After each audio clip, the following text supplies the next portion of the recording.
184 அல்ல, 234 தொகுதிகளில், குறைந்தபட்சம் 200 தொகுதிகளில் வெற்றி பெற்று நாம் ஆட்சிக்கு வருகிற போது இன்னும் ஒரு 25 வருஷத்துக்கு இந்த திமுக கழக ஆட்சியை எவனும் தொட்டு கூட பார்க்க முடியாது. கூட்டணி கணக்குகளை மட்டுமே நம்பி இருமாப்புடன் 200 வெல்வோம்.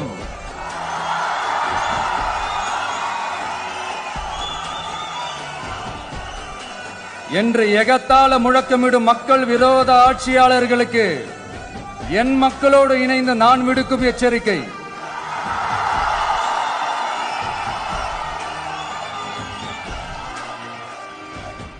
நீங்க உங்களோட சுயநலனுக்காக பல வழிகளில் பாதுகாத்து வரும் உங்கள் கூட்டணி கணக்குகள் அனைத்தும் 2026